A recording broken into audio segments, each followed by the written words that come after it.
1948. For Palestinians, that year is a Nakba, or the catastrophe.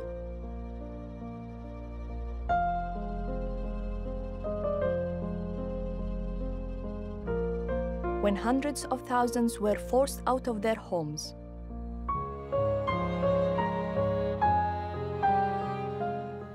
For Israelis, that year marks the creation of the State of Israel.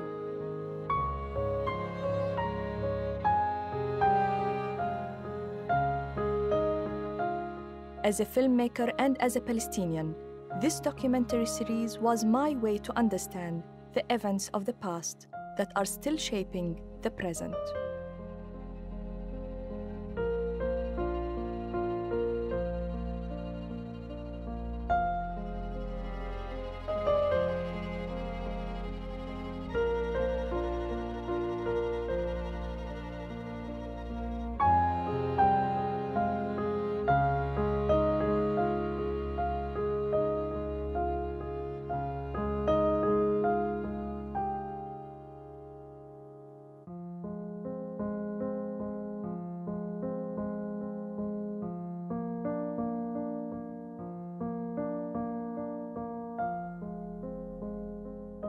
From early 1948, Jewish paramilitary forces began to seize more land in Palestine.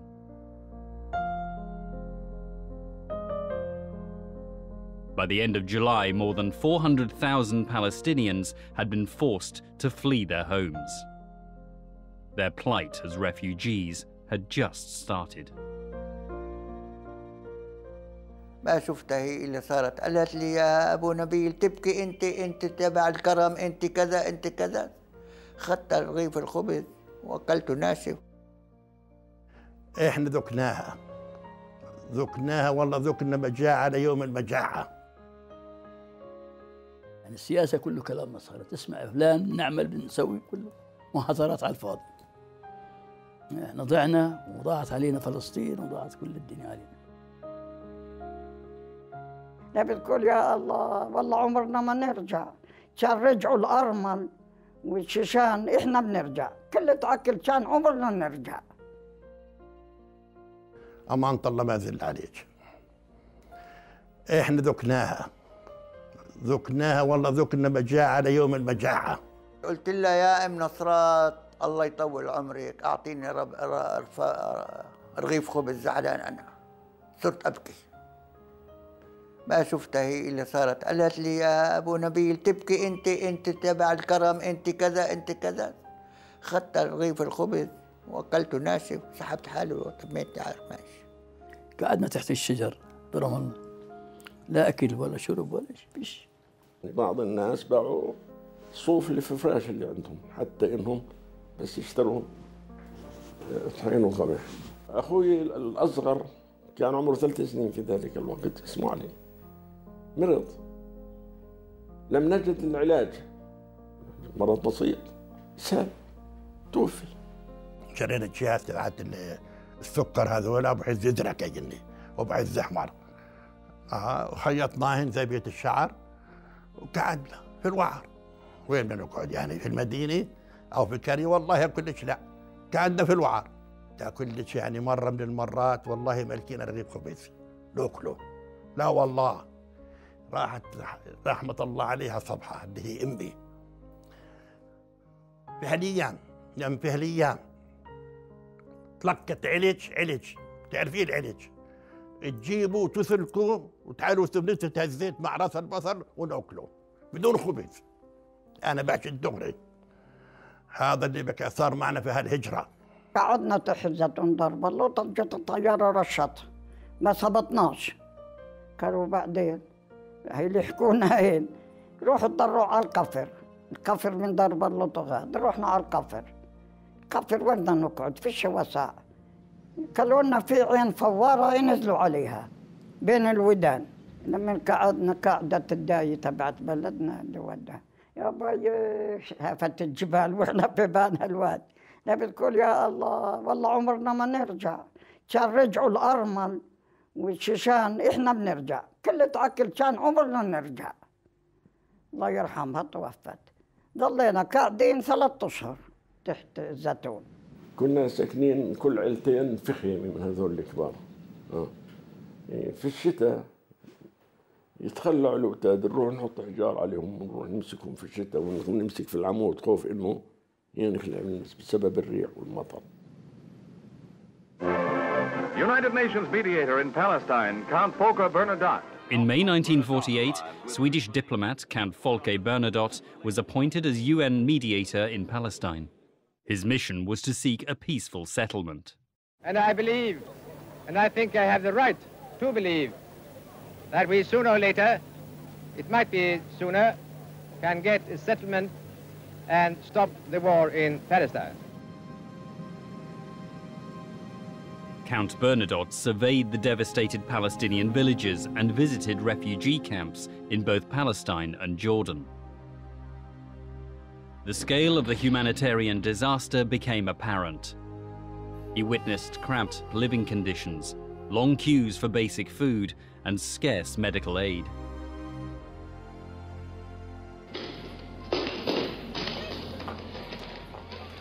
The Count was no stranger to human disaster. With the Red Cross, he had rescued over 30,000 prisoners of war from Nazi concentration camps. He advocated the Palestinians' right to return to their homes. In a report dated 16 September 1948, he wrote, "It would be an offense against the principles of elementary justice if these innocent victims were denied the right to return to their homes, while Jewish immigrants flow into Palestine, and indeed at least offer the threat of permanent replacement of the Arab refugees who have been rooted in the land for centuries." The Count's first proposal argued for fixed boundaries through negotiation, an economic union between both states, and the return of Palestinian refugees. The proposal was turned down. I hope that I will continue my mission as mediator for Palestine. That's what we hope to. And this is now a setback. We had, I would like to say, success in the beginning. It goes up and down. Now we are a little down, but I'm not at all a broken man over this. But I'm still hopeful that we can get a result of the mission.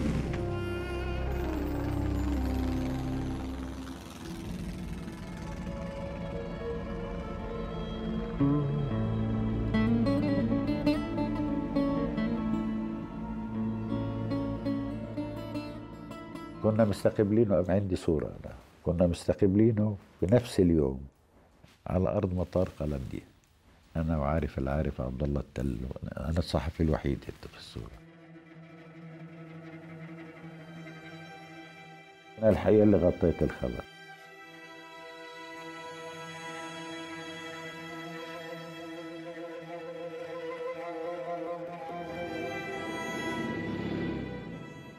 كنت قاعد بمقر قيادة الجيش، يعني الكتيبة إلها قيادة، والقيادة كانت في الروضة، المكان اسمه الروضة، وقاعدين هناك، وإذ بيجي تلفون، المستر بسيسو، نعم، we have a message for you. قلت له من مين؟ من كوماندر ستافورد. قلت له شو هي؟ قال لي تعال. رحت عليهم رأسا، لا أقول قلت برنادوت انقتل. On September the 17th, 1948, the day following his UN report, the motorcade of Count Bernadotte was ambushed in Jerusalem. He was shot at point-blank range by members of the Jewish Stern Gang. Palestine, and from Jerusalem, the bodies of Count Bernadotte and the French truce observer Colonel Serrault are conveyed by ambulance to Haifa.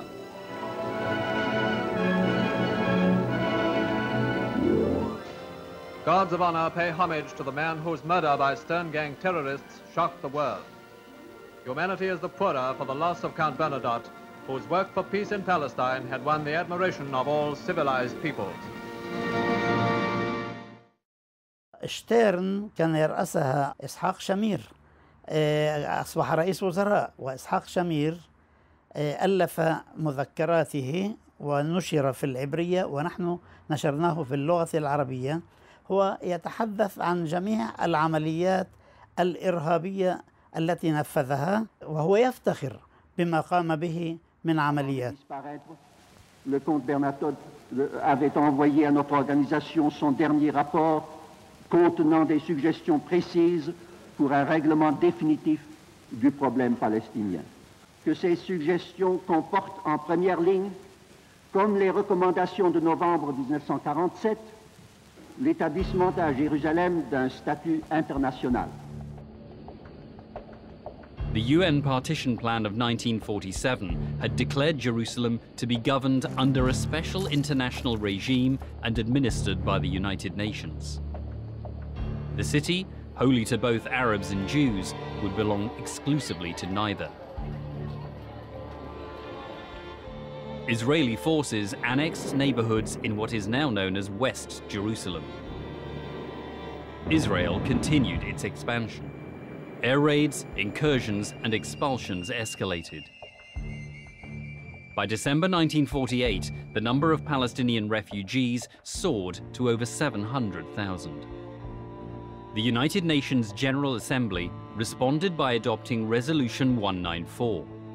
This stated that refugees who want to return to their homes and live in peace with their neighbors should be given the right to do so as soon as possible. Israel is a child of the United Nations, and it is determined to remain loyal to its parent body. It's going to base its whole policy upon loyalty to the United Nations, but it is up to the United Nations to be loyal to its child. All the United Nations resolutions have been left in abeyance. They haven't been applied. And that, of course, is in good measure due to the United States. In 1949, Israel seized more land allocated to the Arabs by the UN partition plan. By April 1949, the gravity of what Palestinians called the Nakba, or catastrophe, was becoming clear. More than 400 villages and 11 cities were destroyed. Over 700,000 Palestinians had become refugees from the land that would become the new state of Israel. Over 13,000 Palestinians had been killed, more than 30,000 injured.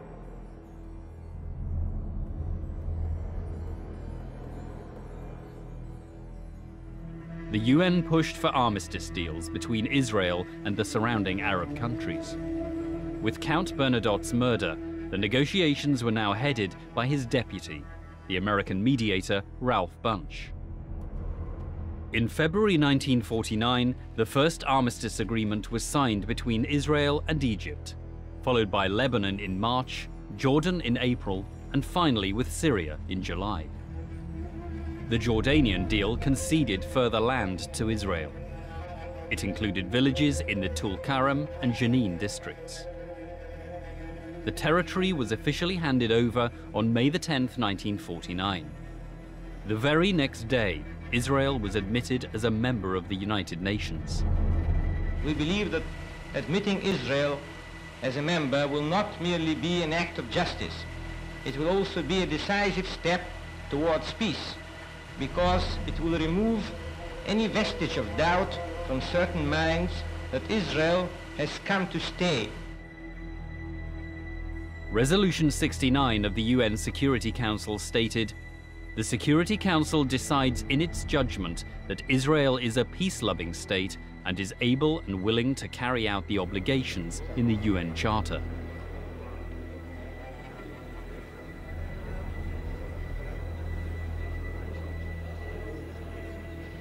In protest, Arab delegates to the UN walked out of the General Assembly.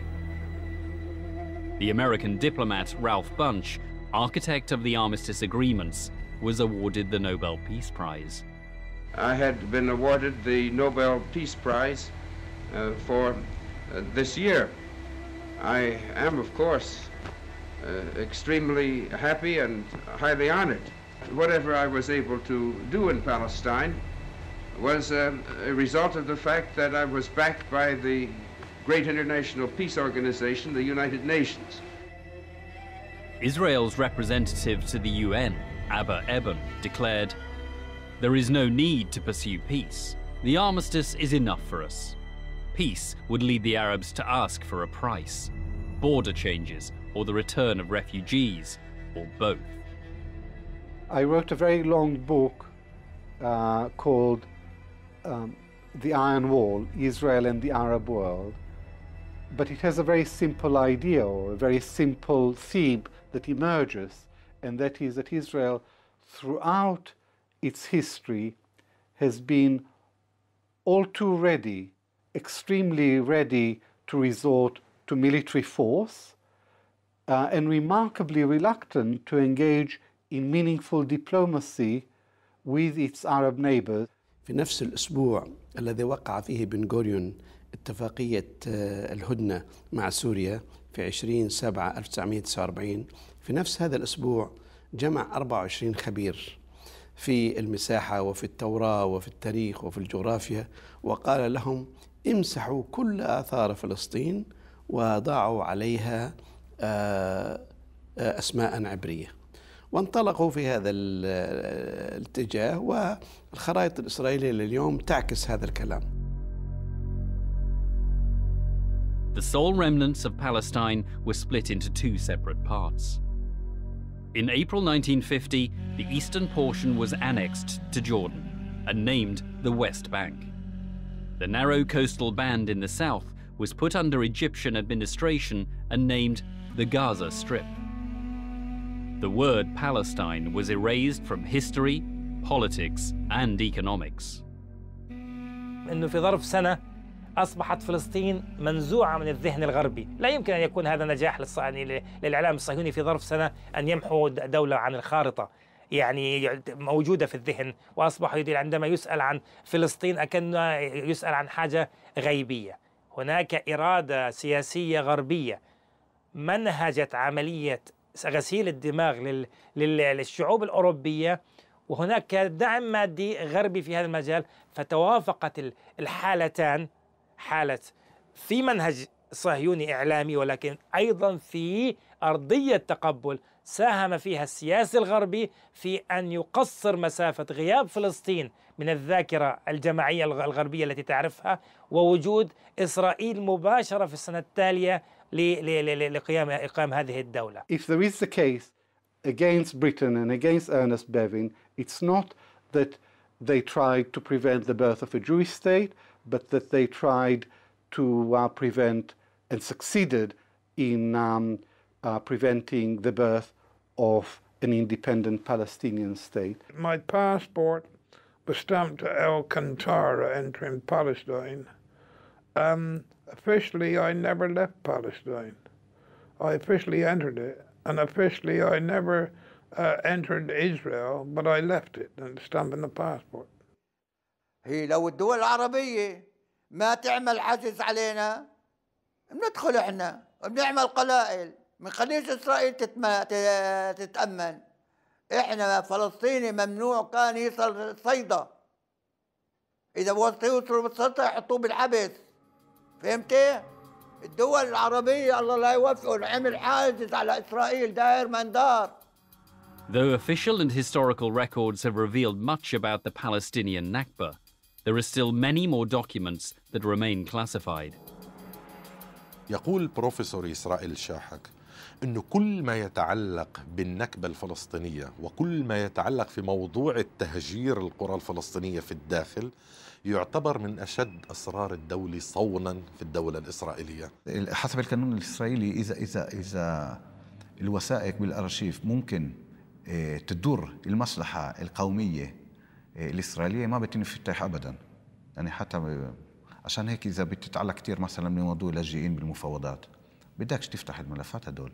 أنا طلبت عدة ملفات بالأرشيف أرشيف دولة إسرائيل بالنسبة لأراضي اللاجئين، مش بس الحرب نفسها، بس شو صار مع أراضي معينة في مناطق معينة بعد الحرب.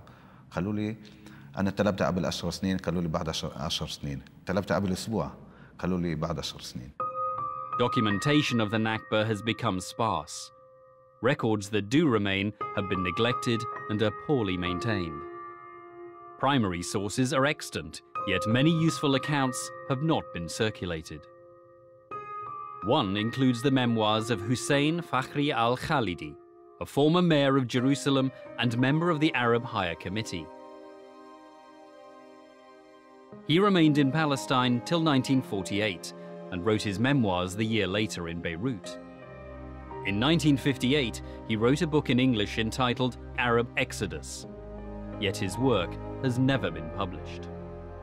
التوثيق وتسليح، وأيضا في نفس الوقت رد على الآخر، لأنه في تزييف للحقائق وفي تشويه لهذه الصورة وفي قفز عن محطات معينة. هل على مستوى الذاكرة الفردية كل فلسطيني تم تهجيره من قرية أو مدينة معينة يعرف في بعض تفاصيل ما جرى في قريته؟ الجواب هو نعم، ولكن إذا كان المقصود هو على مستوى الذاكرة الجماعية، هل نحن كفلسطينيين ندرك اليوم حتى بعد 60 سنة من هذه النكبة بين أقواس من عام 48 ندرك حجم النكبة الفلسطينية؟ أنا أقولها بكل صراحة، نحن لا ندرك حتى اليوم حجم النكبة الفلسطينية التي ألمت بنا. الشعب العربي بما فيه مثقف العربي قليل المعلومات عن العدو، عن إسرائيل كدولة، كمخططات، كإرهاب، كحركة صهيونية، كنفوذ عالمي، كعلاقات مع دول العالم. In May 1948, the State of Israel was established, a homeland for the Jews. But some 150,000 Palestinians, Muslims and Christians still remained within Israel's borders. البقاء كان بالصدفة مش بطول. يعني 15% الذين بقيوا من الفلسطينيين بالصدفة. أنا بعتقد مفارقات وليس بطولات. يعني غالب الحال إنه الضابط لم يهجر أو كذا، أو في حالات فقر أكثر من تهجر، وفي حالات نضال وصمود، ولكن لا نستطيع القول إنه اللي هاجروا عن خوف واللي بقيوا عن بطولة، أبدا غير صحيح. القرار كان بالنسبة لناصرة كمدينة، كان القرار لقدسية ناصرة للدين المسيحي وعلاقة بعض الناس للفاتيكان. كان في قرار من بن غوريون نفسه إنه لما تدخلوا على ناصرة تسووش إشي لحدا، يعني خليهم سلمين. لما احتلت ناصرة كان فيها آلاف من اللاجئين من القرى المجاورة، من صفوري ومن مجادل ومن معلول وإلى آخره، وهم كمان يعني ضلوا في المنطقة مأمنين، أما حسب القانون الإسرائيلي ما كان بإمكانهم يرجعوا على أراضيهم وعلى قراهم، وهم اللاجئين الداخلين في إسرائيل، لاجئي الداخل.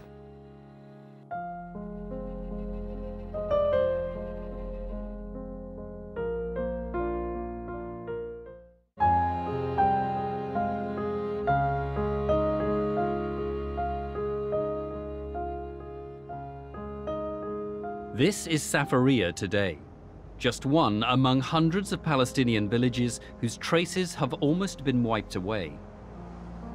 Forced to flee their homes in Safaria, most inhabitants headed towards Lebanon and Syria. A few found refuge in the nearby city of Nazareth. They called their new neighborhood Al-Safafra. Their former homes are less than 2 kilometers away, but strictly out of bounds. Safaria has been renamed Zippori. In northern and western Galilee, the Israeli army allowed some Christian and Druze villagers to remain in their houses. Many Palestinians saw this as a crude attempt by the Israelis to sow division in Palestinian ranks by playing on religious differences.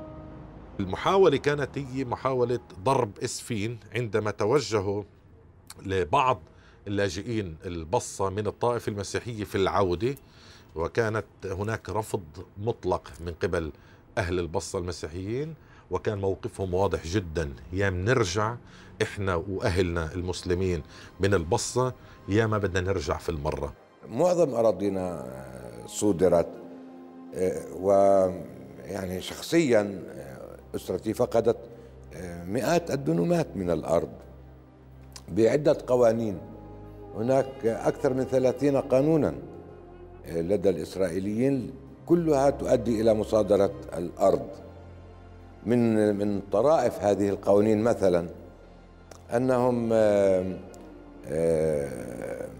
أرسلوا للمرحوم والدي ولأعمامي أمرا يمنعهم من دخول قطعة أرض للتدريبات العسكرية. وبعد 3 أعوام أرسلوا أمرا بمصادرة هذه الأرض. ذهب والدي وأعمامي إلى المحكمة، احتجوا، قيل لهم القانون يقول إن الأرض التي لا تزرع 3 أعوام تصادر. قالوا ولكن الذي منعنا من زراعة هذه الأرض 3 أعوام هو جيشكم، هذه أوامر الجيش. فقال القاضي بكل صفاقة ارفعوا قضية على الجيش، هذا لا يعنينا. Sami Kamal Abdul Razek remembers every detail of his home. He was 30 years old in 1948. His wife was 28. بيتنا في ترشيحة يا ستي، مؤلف من طابقين، كل طابق في 4 غرف ومنافعهم ذهب واثنين قدامه.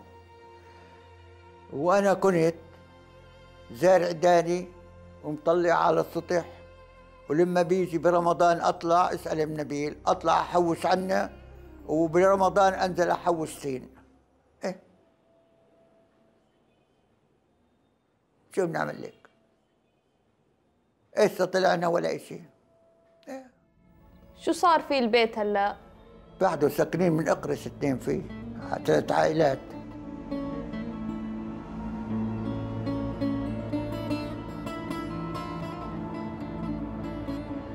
هسه كنا ساكنين فيه ندفع أجار، أموال متروكة.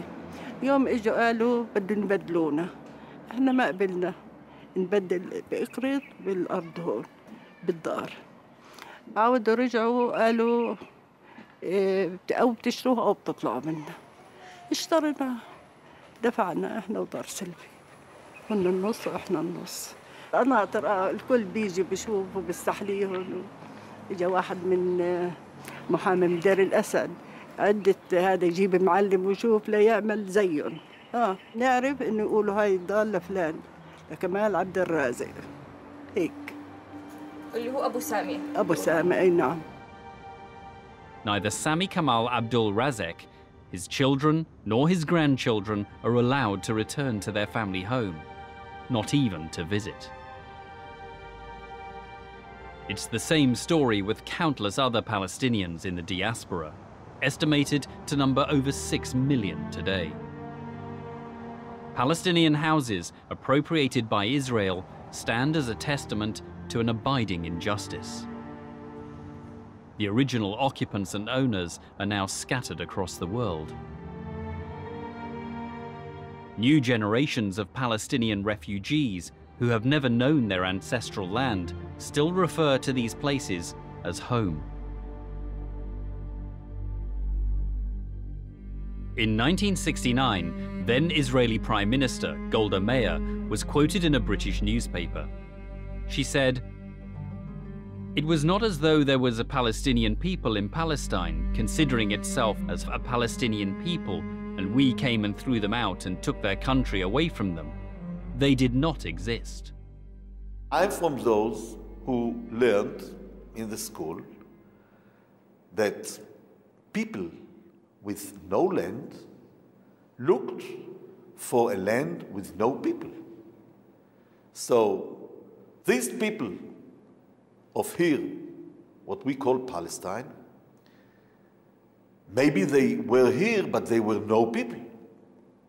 That's to say that 1,300,000 of people that were present here in 48 are either no people or were not here, and this was a kind of a mistake.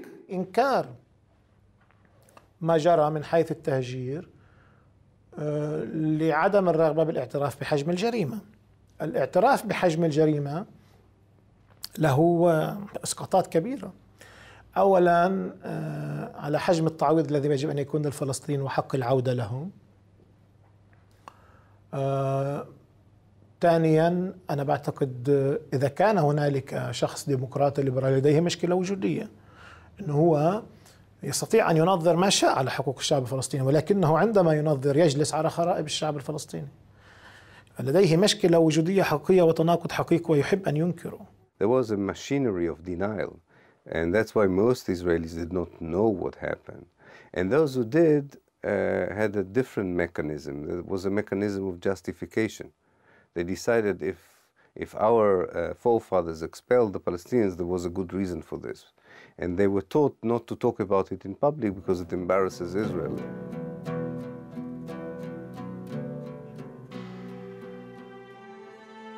Today, there are more than 6 million Palestinian refugees. A third of these live in refugee camps in desperate conditions.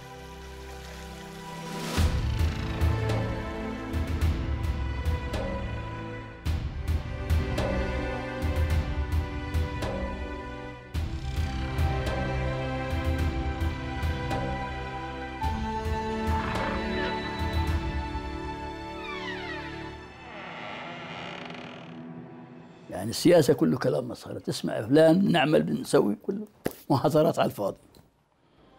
احنا ضعنا وضاعت علينا فلسطين وضاعت كل الدنيا علينا. طلعت ولد من البلاد صرنا اختيارية أنا وأولادي. طب وينه؟ وين الوعي اللي عندنا؟ وين التقدم اللي عندنا؟ وين الوطنية اللي عندنا؟ الوطنية يا عم الله يستر عليك. الوطنية إجابهم ويبني ويعلي ويروح على القاعة تبعت أبو خويك ولا تبعت مش عارف مين يعمل أفراح لابنه يقول له فات. طالت تصور يعني صار بده يصير 60 سنة واحنا بننتظر يوم وبكره. إلي من 48 ل 2008 60 سنة عايش ميت بدون وطن، بدون أرض، بدون ذخيرة، بدون سلاح، بدون قوة. حزين 60 سنة تعيشون حزين بدون وطن. لا يعني بضل منتقص، كرامته بضل منتقصة.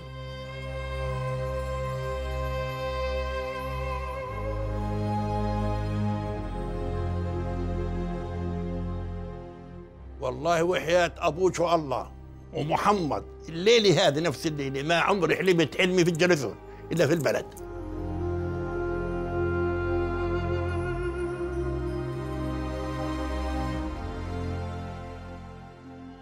اللي انولدوا برا ما لهمش وطن، بدهم يضلوا عايشين بدون وطن. إذا الأمل العودي لازم يكون مزروع في نفوسهم، ما بصيرش يفقدوا دينهم. شو أمله في الحياة الإنسان بده يفقد دينه؟ من لا وطن ولا دين. هب جنة الخلد عدن لا شيء يعدل الوطن. لازم يكون في وطن للإنسان. إحنا فلسطينيين، إلنا أرض، إلنا بيوت، إلنا دور، ما إحناش نوار الرحال. ناس زينا زي بقية العالم، منتمين لوطننا، لأرضنا، لبلدنا. ما انخلقناش عبث في هذا الكون وطلعنا. I find it terrible to reflect on the fact that we still have those refugee camps which were created in 1948 here in Lebanon and elsewhere. I mean, it's in a worse situation than they ever were, both in their conditions and in their prospects. القضية الأولى هي قضية اللاجئين. هكذا بدأت قضية فلسطين. ما في حل لقضية فلسطين بدون حل قضية اللاجئ. إن طرد الناس من ديارهم هو جريمة حرب، ومنعهم من عودتهم إلى ديارهم هو أيضا جريمة حرب، لأنه معناه تكريس لجريمة الحرب الأولى، فمعناه استمرار لذلك.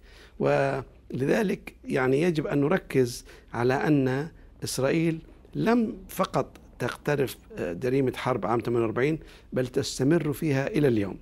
60 عاما من مأساة وتعاسة الشعب الفلسطيني، تخاذل وإهمال الأمة العربية وخاصة الحكومات العربية، وحشية وإرهاب العدو الصهيوني، وتآمر وظلم العالم بأجمعه.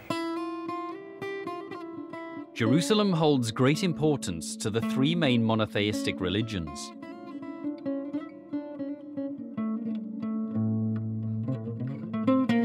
Yet over the years, there have been concerted efforts under successive Israeli governments to forge a solely Jewish identity in the Holy City. These efforts are happening both above and below ground.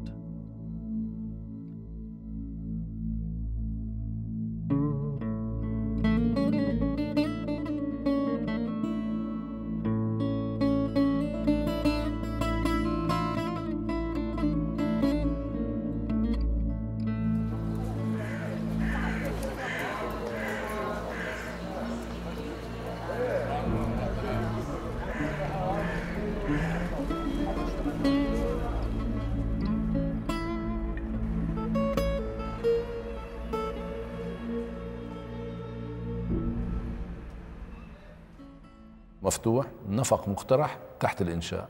طبعا الحفريات ليس من الناحية الجنوبية وأيضا من الناحية الغربية باتجاه الناحية الشرقية. وهذه ما زالت مستمرة اليوم، حتى هذه اللحظة اللي بنشوفنا فيها مستمرة. هون الحفريات من الناحية الجنوبية، طبعا بس من الناحية الجنوبية كمان ومن الناحية الغربية. يعني الحفر هون. الآن عندما وضع مخطط 2020 أو مطلق 20 سنة 2020 وضعت مليارات الدولارات من أجل تثمينه. هذا المخطط أولا ينظر إلى مدينة القدس كعاصمة أبدية للدولة العبرية بأقلية عربية لا تتجاوز 12%. نحن الآن كفلسطينيين 35% من المجموع العام للسكان. وينظر أيضا إلى الدولة إلى القدس بشكلها المستقبلي وليس هي الوضع الحالي. هو يتكلم عن ضم مستوطنات خارج حدود بلدية القدس سواء كان من الناحية الشرقية أو الشمالية الغربية أو الجنوبية الغربية. طبعا الهدف منها هي إخراج التجمعات الفلسطينية للخارج وضم الكتل الاستيطانية اللي هي هذه اللي داخل حدود البلدية. بهذه العملية كم فلسطيني تم إخراجه؟ الجدار أخرج 125 ألف فلسطيني بضربة واحدة. المزيد من الأرض والأقل من العرب، هذا هو جوهر الفكر الصهيوني والسياسة الصهيونية. نحن نكرر نفس الأخطاء. قبل 48 كانت حركة وطنية منقسمة إلى أحزاب تقوم على أرضية التنحر العائلي. اليوم عندنا حركة وطنية فلسطينية منقسمة إلى أحزاب تقوم على أرضية التناقض الأيديولوجي والتناقض على الصلاحيات والمصالح. نفس الشيء، لم يتغير شيء، يعني رغم تكرار الدرس لكننا لم نتعلم الدرس.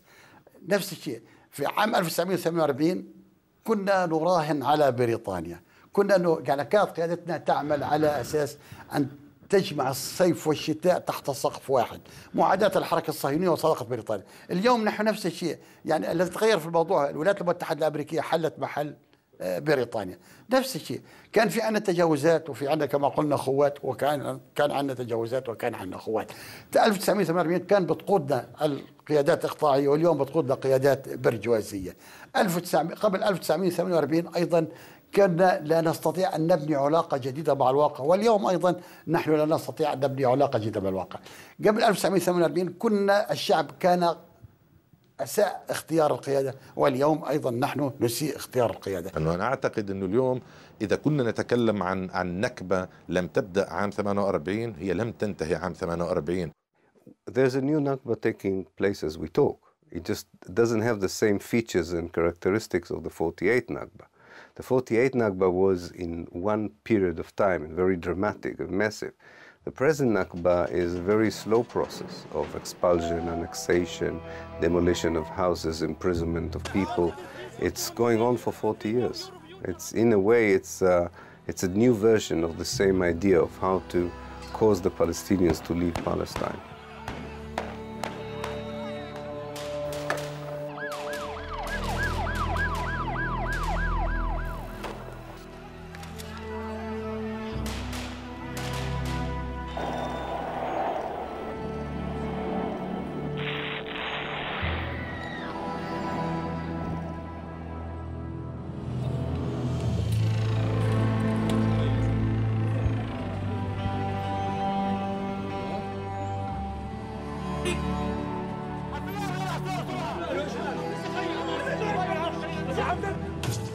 If you take what's happening nowadays in the West Bank, in the Gaza Strip, just tell me how clean is the Israeli army and the Israeli rifles who are killing children, old people, women who have nothing to do with the war.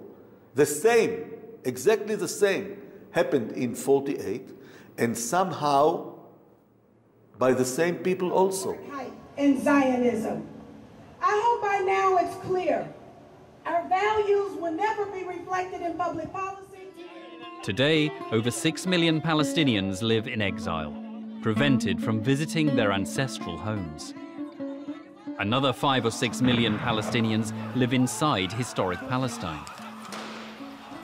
In the Gaza Strip, 2 million Palestinians are squeezed in a tiny area with strict internal and external control. In the occupied West Bank, Israeli settlements and checkpoints are part of everyday life. Israel claims that the checkpoints are vital to stop Palestinian violence. But critics say they're a form of collective punishment, effectively sealing off Palestinian cities and jeopardizing any hopes for peace.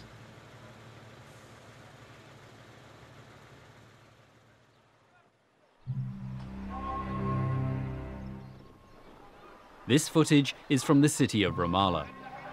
At gunpoint, Palestinians are forced to strip naked in public, part of an ongoing psychological war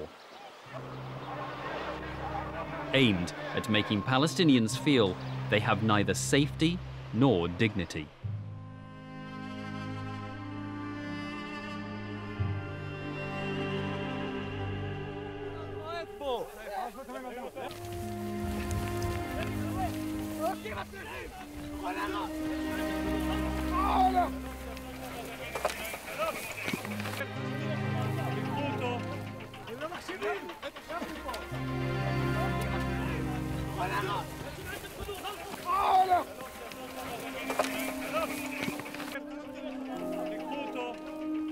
Many things have not changed since 1948.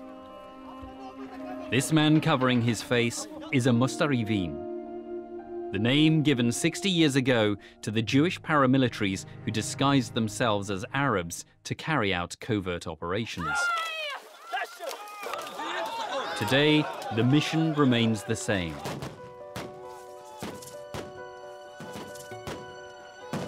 The Nakba continues.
قضية فلسطينية بل هي قضية العرب الكبرى. وجود العربي برمته بوجود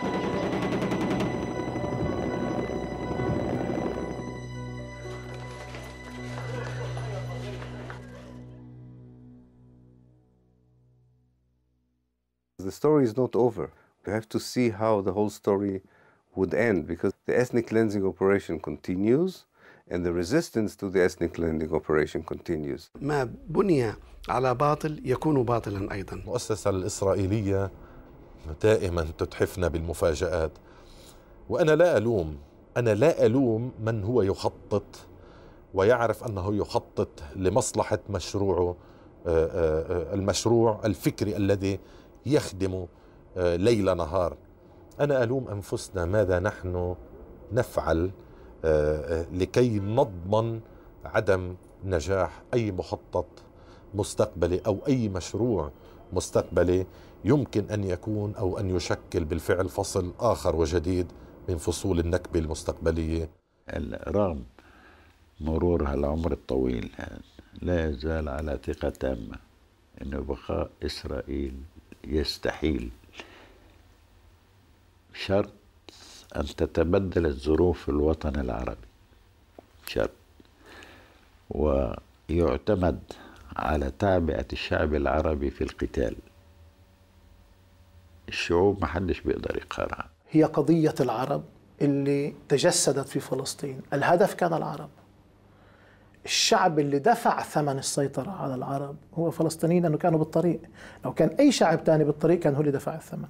ما في شيء فيهم مختلف. الشيء المختلف فيهم أنه هم الذين وقفوا في الطريق، وكان يجب إزاحتهم. من أجل ماذا؟ من أجل الحالة التي يعيشها اليوم في العالم العربي، تكريس الحالة السلطانية، الحالة المملوكية، تكريس حالة التشرذم، تكريس حالة الطائفية، تكريس حالة التخلف، تكريس التبعية للغرب، عدم السيطرة على الثروات. أنا بشوف كل هذا بالنكبة. أنا لا أرى النكبة فقط حدث حصل، ولذلك نحن مهتمون جدا بهذا اليوم 60 بالقرن. ليست قضية الفلسطيني والعربي بيتضامن، هي قضية العرب عبر نكبة الشعب الفلسطيني، عبر تشريد الشعب الفلسطيني. نحن اليوم كما كنا في الأمس وكما سنكون في غد على مفترق طرق. إما أن نعد العدة لاسترجاع فلسطين، أو نقبل بالأمر الواقع ضاعت فلسطين، وسيضيع معها وبعدها أجزاء كثيرة من الوطن العربي.